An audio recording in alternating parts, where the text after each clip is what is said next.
को हर चीज दी, देने वाले ने दुनिया को हर चीज दी।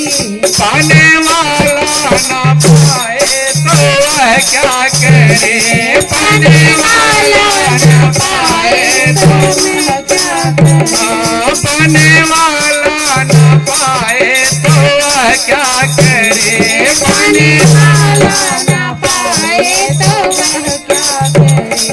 अक्ल दी सकल दी अरु दिया कुल जहां, अक्ल दी सकल दी अरु दिया कुल जहां, मोह दिया उसने दी मोह में मीठी जुबान, मोह दिया उसने दी मोह में मीठी जुबान। वक्त सुंदर सुनहला है तुमको दिया, वक्त सुंदर सुनहला है तुमको दिया। वैसे यूं ही गाए तो वह क्या करे, वैसे यूं ही गाए तो वह क्या करे। कहते ही आपको अक्ल दिया, आपको शकल दिया, शकल में थोड़ी सी कमी कर दिया होता तो जिंदगी भर शर्म से झुके रहते, नहीं झुके रहते। पहलवान तो बनाता, ताकतवर बनाता, और शकल में चेहरे में थोड़ी सी कमी कर देता, एक आंख ना लगाता। क्या ना लगाता? एक आंख ना लगाता तो संतुष्ट होते कि बेचैन होते? क्या होते? बेचैन। सब देखने में कोई दिक्कत नहीं, एक आंख से भी दिखाई पड़ता है, देखने में दिक्कत नहीं होती, लेकिन ध्यान देना, गौर करना, जिंदगी भर शर्म से झुके रहते, नहीं झुके रहते, शर्म से झुके रहते। जिसके सामने जाते पहले यही तुम्हें मन में आता कि ये देख रहा होगा मैं काना हूं। आता कि नहीं आता? एक आंख मेरे पास मौजूद है। और किसी का काम बिगड़ता अपने आप, लेकिन दोष किसे लगता? तुम्हें लगता कि वो रास्ते में मिल गया था एक आंख वाला, मेरा काम बिगड़ गया। एक आंख वाला मिलने से काम बिगड़ता है? नहीं। ध्यान देना, ये भूल है। बिल्ली रास्ता काट गई, काम बिगड़ गया। चूहा कूद गया, काम बिगड़ गया। एक आंख वाला मिल गया, काम बिगड़ गया। ध्यान देना, ये बुरा है, ये उचित नहीं है। काम आपका बिगड़ेगा आपके कर्म से। कैसे बिगड़ेगा? आप छोटी सी कहानी आपको समझाते हैं। एक राजा का जिक्र आया। राजा ने जब सुबेरे सुबेरे अपनी खिड़की खोली, क्या खोला? खिड़की। तो नीचे सामने एक ब्राह्मण खड़ा था। क्या खड़ा था? ब्राह्मण। ब्राह्मण का चेहरा देखा। जब ब्राह्मण का चेहरा देखा, राजा खिड़की देख लिया, आ गया अंदर। दिन भर उसका काम बिगड़ता रहा, तमाम काम दिन भर में बिगड़ गए। जब दिन भर में बिगड़ गए, बेचैन बहुत रहा, दिन भर परेशान रहा, टेंशन में रहा, चिंता में रहा। राजा इतना गुस्से में आया कि आज मैंने चेहरा किसका देखा था? उस ब्राह्मण का जो नीचे खड़ा था। मंत्री को भेजा, जाओ उस ब्राह्मण को पकड़ कर लाओ। सिपाहियों को भेजा, जाओ उस पकड़ कर लाओ। ब्राह्मण को पकड़ कर लाया गया। कहे, ब्राह्मण तू इतना पापी है, बुरा है कि आज सवेरे सबसे पहले मैंने तेरा चेहरा देखा था और मेरा ये काम बिगड़ गया, वो काम बिगड़ गया, ये नुकसान हो गया, वो मर गया, जो भी बातें होगी, जो जो नुकसान हो गया। आर्डर दे दिया, ध्यान देना, आर्डर दे दिया कि इस ब्राह्मण को फांसी पे चढ़ा दो। किस पे चढ़ा दो? राजा भी कैसे कैसे आचरण कर दी, इसका कोई ठिकाना। ब्राह्मण को फांसी का आर्डर दे दिया गया। जो सिपाही पकड़ कर ले जाने लगे फांसी पर चढ़ाने के लिए, ब्राह्मण कहता है, महाराज मेरा एक निवेदन है, अंतिम इच्छा है, वो सुन लो। क्या है? अंतिम इच्छा है, सुन लो। फांसी पर चढ़ा देना मुझे कोई दिक्कत नहीं है। कहता है कि महाराज आपने मेरा चेहरा सवेरे सबसे पहले बार देखा था, मेरा मुंह देखा था, तो आपका तमाम काम बिगड़ गया। ये काम बिगड़ गया, वो काम बिगड़ गया, वो नुकसान हो गया, वो नुकसान हो गया। ध्यान देना, ब्राह्मण कहता है कि महाराज उस समय सवेरे मैं भी पहली बार आपका चेहरा देखा था। किसका चेहरा? जब आप खिड़की पर खड़े थे और मैं आपके राजमहल की तरफ ही देख रहा था, तो मैंने सवेरे सवेरे किसका चेहरा देखा था?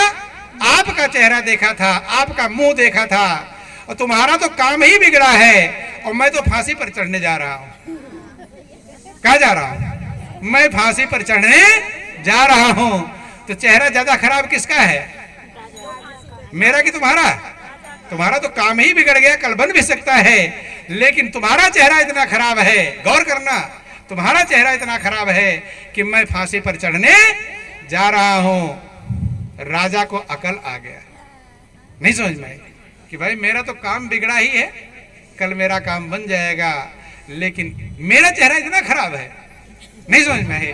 अपने को खराब कोई समझता, अपने दोषों को दूसरे पर मढ़ता है, नहीं समझ में। अपना जो दोष है ना, वो दूसरे पर मढ़ता है, यही मनुष्य का एक दोष और बन जाता है, नहीं समझ में।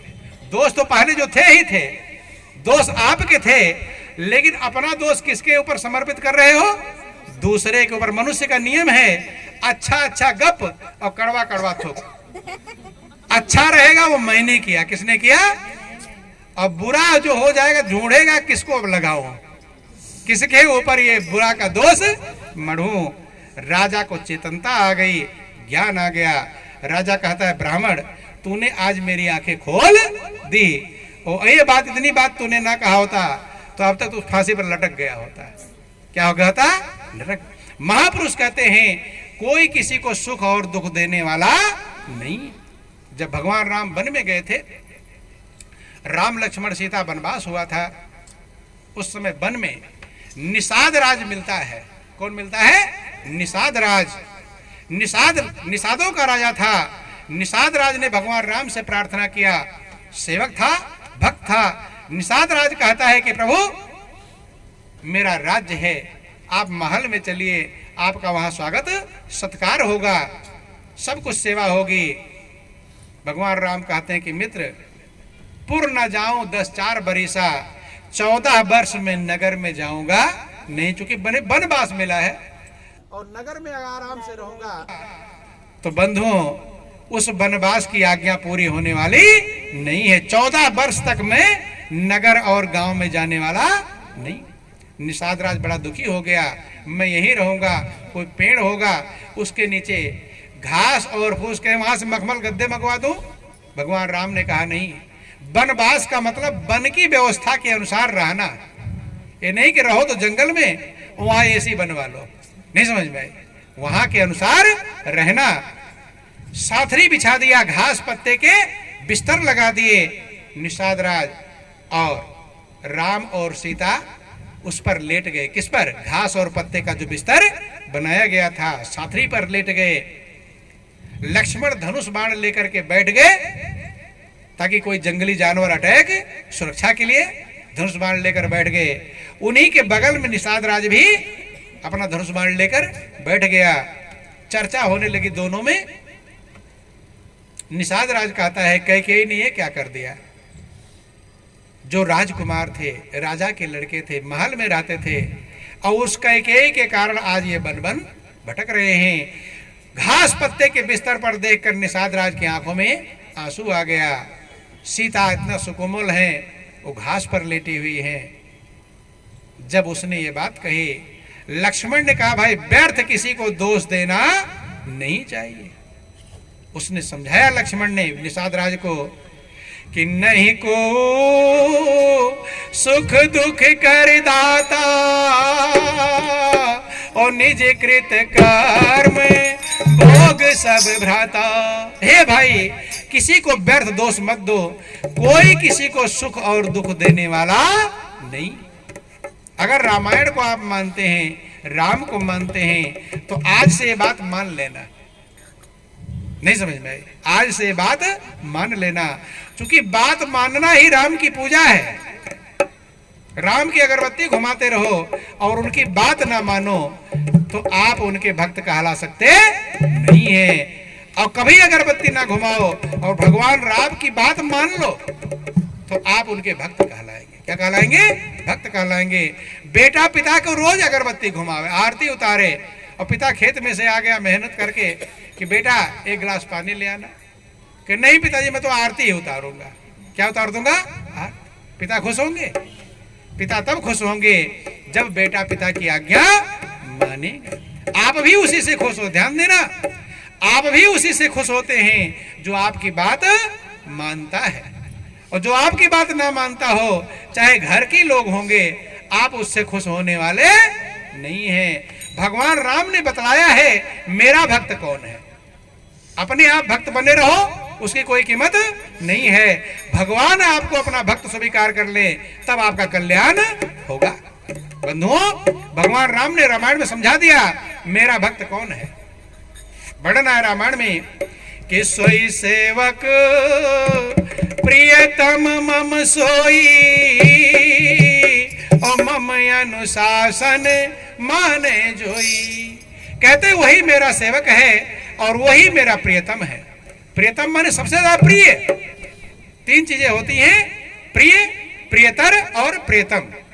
एक दूसरे से ज्यादा प्रेम करते हैं प्रियतर कहते हैं, और सबसे ज्यादा प्रेम करते हैं वो प्रियतम कहते हैं। तो बंधुओं, भगवान राम कहते हैं मेरा प्रियतम कौन है, मेरा प्रिय कौन है, मेरा भक्त कौन है। सोई सेवक प्रियतम मम सोई, और मम अनुशासन माने जोई। जो मेरी आज्ञा माने वो मेरा भक्त है और वही मेरा सेवक। तो अगर आप जिसकी पूजा करते हो उसकी आज्ञा अगर मानेंगे तो आप उनके भक्त कहलाएंगे, और आज्ञा नहीं मानेंगे तो वो आपको भक्त स्वीकार कर सकते नहीं। बंधु ध्यान देना। तो आप रामायण की क्या आज्ञा है कि नहीं को सुख दुख कर दाता, और निज कृत कर्म भोग सब भ्राता। कोई किसी को सुख दुख देने वाला नहीं है, अपने ही किए हुए कर्मों का फल आप भुगतते हैं। तो अब आज से किसी दूसरे के ऊपर दोष मत लगाना बंद कर देंगे। दोष लगाना बंद कर देंगे। ये तो आसान काम नहीं है, लेकिन थोड़ा प्रयास करना जरूरी है। ये आदत बन चुकी है। क्या बन गई है? आदत।